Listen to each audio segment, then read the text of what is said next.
Selamat pagi, Shalom, salam sejahtera untuk kita semua.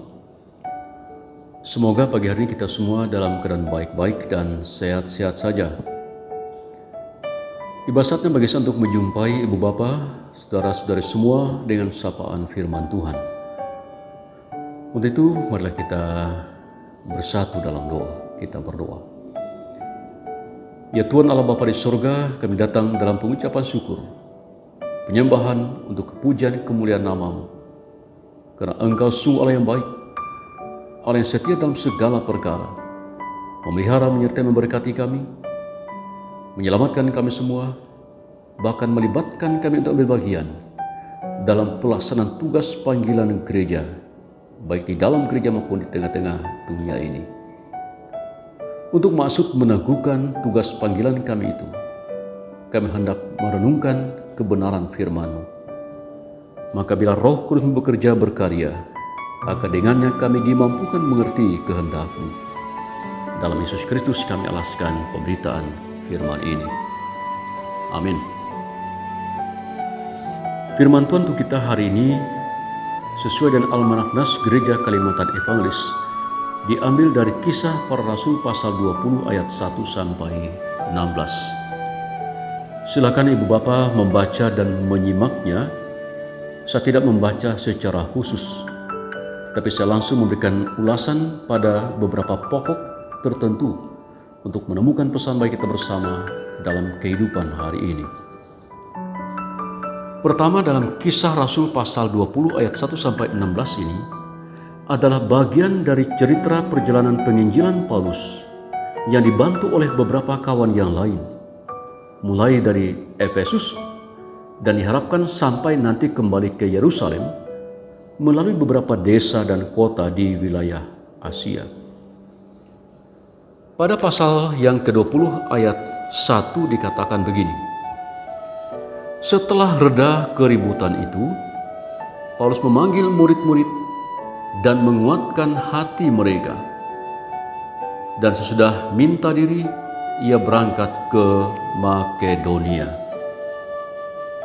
Pada bagian awal ayat dikatakan setelah reda keributan itu. Dan nanti sesudah itu lalu digambarkan bahwa Paulus berpamitan dan ia pergi ke Makedonia. Penegasan ini menunjuk pada pengalaman pelayanan Paulus selama di Efesus, secara khusus menunjuk pada huru-hara yang ditimbulkan oleh Demetrius. Dalam pasal 19 secara keseluruhan menggambarkan macam-macam tantangan yang Paulus alami selama pelayanannya di Efesus. Pada ayat pertama sampai 12, di sana menggambarkan praktik dan pemahaman iman jemaat yang belum memadai tentang ajaran iman yang seharusnya menurut pengajaran Tuhan Yesus. Di sana Paulus melakukan pembenahan dalam pemahaman dan dalam praktik hidup beriman jemaat. Ini sekaligus menggambarkan bahwa ternyata pemahaman dan praktik hidup beriman itu perlu terus dilakukan pembenahan dan perlu terus dilakukan upaya-upaya pengembangan dari waktu ke waktu. Ayat 13 sampai 20 di sana menggambarkan tindakan dari anak-anak Skewa yang hendak memanfaatkan nama Tuhan Yesus dan juga nama Paulus untuk praktik jampi-jampi dan praktik sihir mereka demi keuntungan mereka pribadi. Mereka menggunakan nama Tuhan Yesus, menggunakan nama Paulus untuk mengusir roh-roh jahat. Tujuannya ialah untuk mendapatkan keuntungan bagi mereka. Tetapi tindakan yang salah atas penggunaan nama Yesus dan nama Paulus itu justru kemudian menyebabkan roh jahat itu menyerang balik mereka.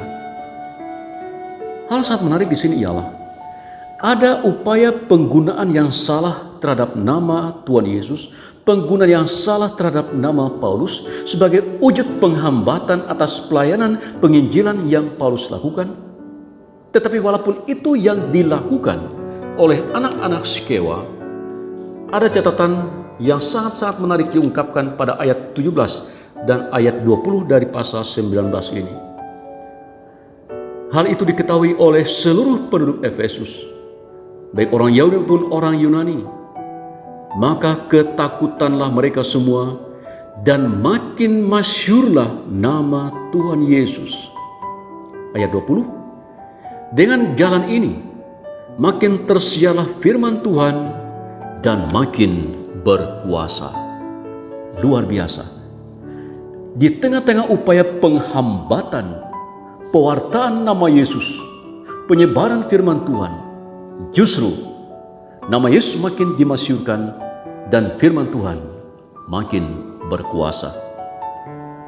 Berikut ayat yang ke-21 sampai dengan ayat yang ke-40. Nah, disinilah yang merupakan gambaran huru-hara yang ditimbulkan oleh provokasi dari seorang Demetrius dalam rangka penentangannya terhadap pelaksanaan penginjilan oleh Paulus.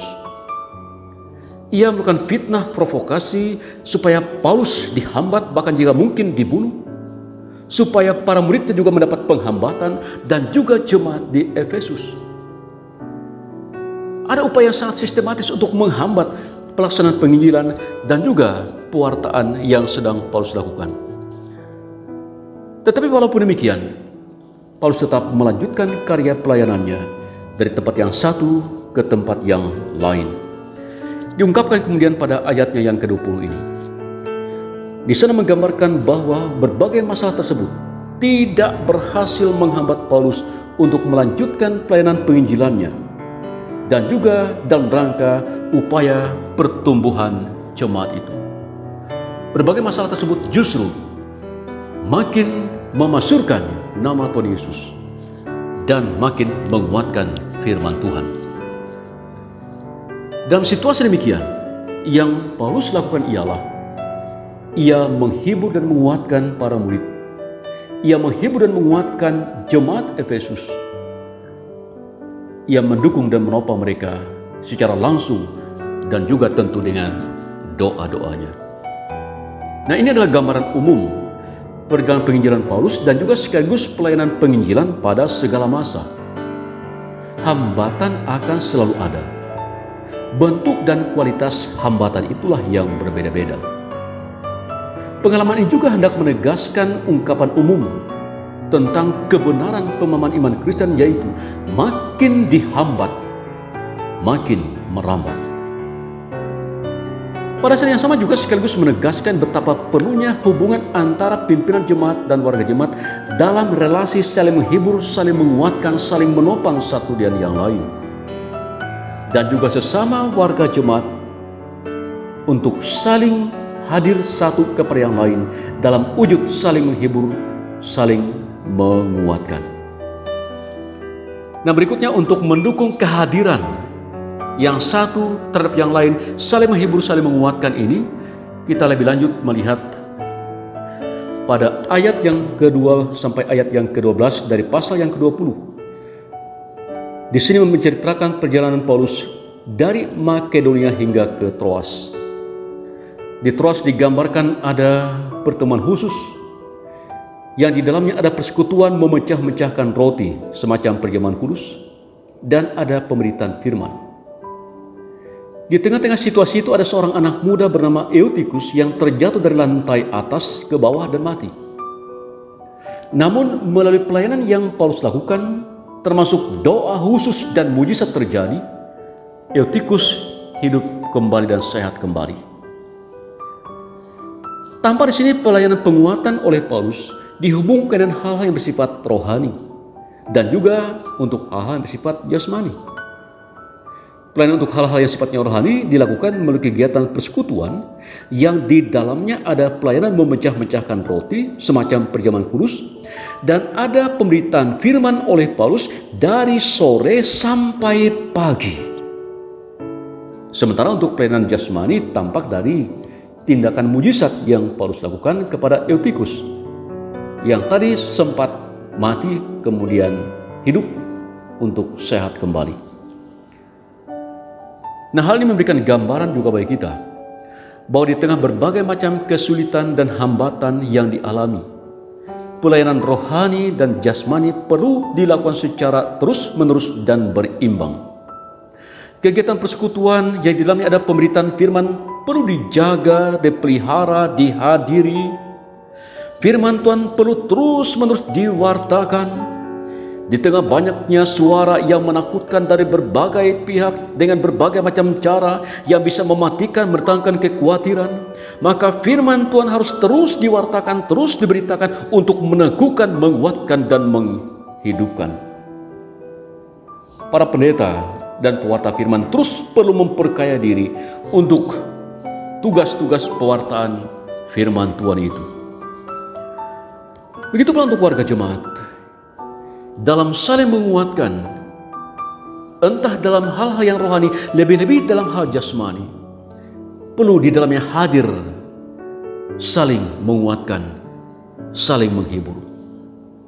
Layanan diakonia perlu terus kita pertahankan, bahkan kita tingkatkan, agar dengannya ada tindakan penguatan terhadap anggota jemaat yang lain dalam pergumulan, dalam kesulitan, dalam masalah demi masalah yang mereka ada.